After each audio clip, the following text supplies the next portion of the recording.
you help parents develop good parent-child relationships. Mm. Is shame one of the big problems you're seeing, in those relationships? Yes. And not so much in the relationship, but how shame influences the relationship is really where the book is coming from. The idea of shame proofing our parenting isn't about never experiencing shame or never being affected by it, but it's about understanding when that shame does come upon you as a parent or your family, how not to let it influence the way you react to yourself or the ways you react to your children. And so, what I've noticed a lot in parenting is that it's not just about how the parents feel about themselves, it's how other people in our society really place a lot of impossible expectations on parents. And so it's interesting that I wrote this book in 2017 and then the pandemic happened where it really, I think, shed light on just how hard parenting is and how much parenting takes from us, even when you're trying to make the decision of should I send my child back to school? Do I get them vaccinated? Just all of the shame that comes with those decisions during a time when we're at our end, we're at our limits.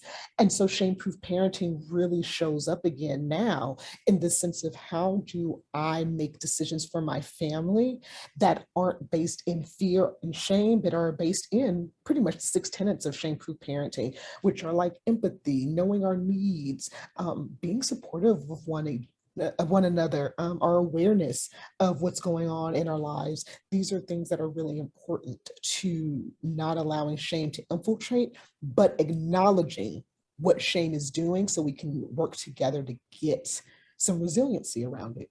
Another key tenet of shame-proof parenting. So there's so then there's, like, the shame from, like, the outer society or Mhm. et cetera on parents, but also, like, there's the way that shame is used, like, in parenting too, and a lot of parents Yes. might say, um, "My child should feel ashamed for what they did," if Mm, they hit their her he hit her sister, and he should feel ashamed for what he did, yeah, and I wanna tell him that he's bad for doing that. Like, right, what about that right. aspect? When parents are coming from it from that point of view of, like, this is a useful tool, how do you start that conversation, and what do you say to them? I think we acknowledge the truth that society has made shame a useful tool. And I start with that with a lot of my parents, especially when they say, well, this is how it should be. We talk about how, well, duh, yeah, that's how society. Think about how when your child messes up, what do people first say? Where are their parents? Does that child have any home training? That's the first thing we say when we see children mess up. And so our society is built on let's shame somebody in an effort to get them to change their behavior. And so if Mhm. that's the society our parents live in, why wouldn't they project or impose that on their child? Their child Mhm. is going to be living in that society. And so what I often tell people is we end up inadvertently parenting our children for the current world as opposed to parenting children for a world that can be better. And that's difficult to do when there's so much shame on you because people are saying, why doesn't your child have any home training? As opposed to acknowledging that whatever the child is doing might be their own individual needs showing up. It has nothing to do with the parent's training or not, right? When a parent sees that, I often teach them to think when your child does this, whatever that behavior is, taking a moment to think about are they safe or do they have needs? If they're unsafe, you definitely want to jump in and support them because it's a safety issue. But if you realize, my kid does this when they're tired, I noticed that my kid does this when they're overstimulated, then it becomes an issue of I'm not trying to shame them into being better. I'm trying to help them get that need met better. Hey, buddy, looks like you're tired and you're starting to hit. You usually do that when you're tired. Do you notice your body feeling a little tired? Right? Really helping them to understand, right, when I'm tired, I do things like this. It's not a punishment. It's actually now I'm bringing awareness to my child. You're noticing that when you're tired, you start to hit. You notice that when you're overwhelmed, you start pushing people because you don't know how to tell people to get away from you. It's okay. Let's try better, right? And I say that to say this. In the moment, I always tell parents be safe in the moment. You cannot teach your child a new skill in the moment outside of the moment, later on, just go back to, hey, it looked like you were getting really overwhelmed with all the kids next to you and you started kind of flailing and you hit one of the kids. And I know you were sorry because you said so, but next time you're feeling overwhelmed, let's try this. And so Mhm. now, if you realize we dealt with the issue, you flailed, you did hit another kid, right? But we still have to talk about that. But it's not because you intentionally wanted to harm them, it's because you were overwhelmed and didn't know what to do. And so you started flailing. So let's do something different. If No, you look for at that, oh, go ahead. Yeah. just no, I love that. I'm all in on everything you said, but for the Yeah. parents who are like, but I'm letting my child get away with something, right? I'm letting them get Mm, away with it. That's a thought that comes to their to mind is yeah. I'm not being a good parent if I'm letting them get away with it. And I know, it comes from this whole behaviorist Right. background where Right. we're dealing with the behavior and you're talking about the things that underlie the behavior. But what do you say to those parents who feel like, Yeah. but am I letting my kid, or the partner who may be listening to this episode who may say, but you're letting the kid get away with it, and Yeah. aren't they going to turn into a sociopath ultimately, right? Yes. Like that's what we're thinking. Yes. Yes. What do you say to that? I say behavioralism actually has it right. And so I never discredit the behavioralism because it's true. We tend to mimic people's behaviors. We tend to use behaviors to get our needs met. It's true. Mhm. So I don't Mhm. actually tell parents who say, but I'm letting them get away with something, feel like that's the wrong sentiment. You actually are letting them get away with that behavior in that moment. But what I'm telling parents to think is past that moment.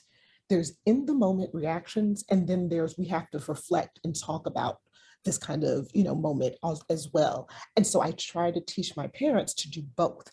In the moment, both of you are responding to what's happening. Neither of you are wrong, you're just responding. The after the moment time is to talk about that. Hey buddy, when you started feeling, I got scared and I started yelling at you, and that probably made you feel more scared, but I was really worried you would hit another kid, so I started yelling. Right? So we're both talking about it. Again, we're not saying it was right for your child to hit the other kid. It's just thinking about long term. In the moment, your kid did do that.